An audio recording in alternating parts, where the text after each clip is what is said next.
Dans l'œil du Var, aujourd'hui, nous sommes encore à Deauville pour le Sportdoc Festival. Évidemment, on va parler d'images, logique, dans un festival de documentaires sportifs. Mais de l'image de la Fédération française de football. Nous allons en parler avec le directeur général, Jean-François Villotte, avec un thème amusant, l'image au service du football, les images documentaires au service du football, alors qu'on a plutôt tendance à penser que le football n'a pas une formidable image. Alors, 3 chapitres importants. D'abord, la fédération a contribué à un documentaire très pédagogique. L'arbitrage, l'image, les images au service de l'arbitrage et même amateur. Prometteur, intéressant. Et le 3e chapitre, encore plus intéressant, on va parler droit télé. Les images donc qui valent cher, les droits télé. Votre avis, ce sera après l'avis de Jean-François Villotte, directeur général de la Fédération française de football.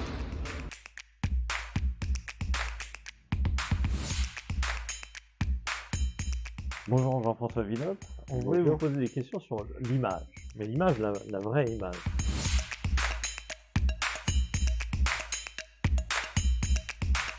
Je pense que l'image qui est donnée par ce documentaire, c'est de présenter le sport pour ce qu'il est, c'est-à-dire quelque chose de sérieux dans notre société, un fait social majeur, en ce y compris pour l'éducation des plus jeunes.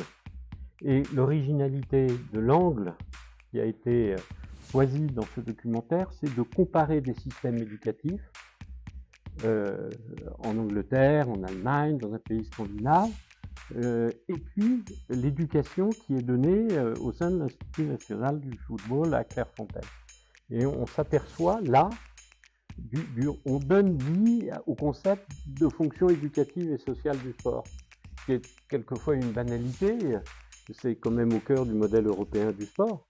Là, on donne à voir ce que ça veut dire. C'est-à-dire que c'est un modèle éducatif à part entière. Et de surcroît, 6 petits garçons sur 10 avant d'être majeurs vont passer par un club de foot. Demain, davantage de petites filles. En tout cas, on y travaille. Et donc, c'est le 3e lieu d'éducation en France. Et ce, y compris dans les quartiers les plus en difficulté. Et donc, ce serait bien qu'en France, comme dans d'autres pays, notamment parmi ceux qui sont donnés à voir, on prenne au sérieux cette dimension éducative et sociale pour la valoriser du sport, que ce soit le foot ou d'autres sports, dans les cursus scolaires, dans les cursus universitaires. Et donc, c'est finalement cette image-là et cet engagement-là des pédagogues du foot, de la fédération, cette dimension sociale, y compris du plus petit club, qui est une institution sportive, mais qui est une institution sociale aussi. Et ces 2 aspects-là, c'est le projet fédéral. Et ils ne sont pas dissociables.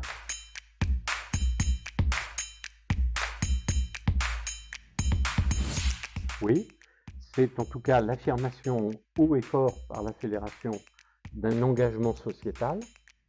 Et le grand intérêt d'être présent dans un festival comme celui-ci, qu'on est heureux de voir et qu'on espère se voir développer, c'est de donner à voir aussi à la société française cette importance du fait social qu'est le sport, en ce y compris dans sa fonction éducative.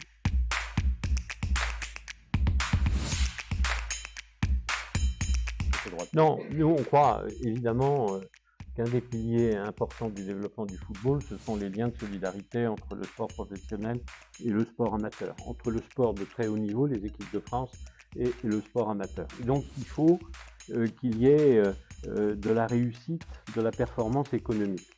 Alors la nature des produits peut évoluer. Les mécanismes d'ailleurs de défense économique ou juridique des produits peuvent évoluer. Mais globalement, cette économie générée par le sport professionnel et le sport de haut niveau, même si elle évolue, elle est très présente. Ce qu'il faut, c'est maintenir les liens de solidarité. Nous ne sommes pas inquiets pour les droits. Ni les droits télé, ni de nouveaux droits auxquels on n'aurait même pas pensé il y a quelques années. J'ai participé à l'ouverture du marché économique des jeux en ligne, par exemple. on s'est battu pour créer quelque chose auquel personne ne croyait, le droit au pari. On nous a expliqué que c'était insensé d'imaginer que ça puisse exister. Bon, aujourd'hui ça existe et c'est une source de revenus pour le sport. D'autres produits se développent et demain il y en a auxquels on ne pense même pas aujourd'hui.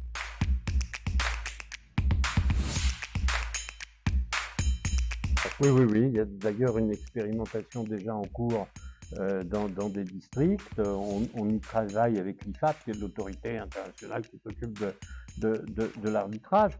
Évidemment, tout ce qui va contribuer au respect que l'on doit aux arbitres. Moi, je rappelle, pour y avoir travaillé, de la loi de 2006, c'est le principe de l'indépendance.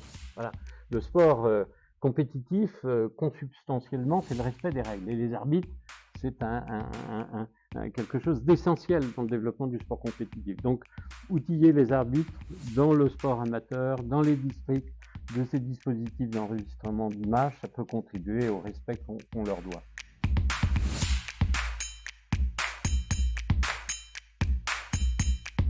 Mais oui, mais bien sûr, mais d'ailleurs, on va le donner à voir dès les playoffs de la D1 Arkema féminine.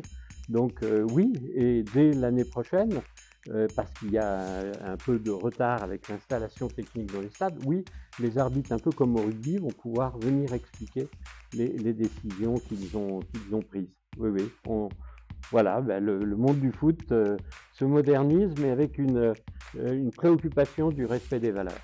Grâce à l'image, finalement, tout ça. Grâce à l'image et grâce au son.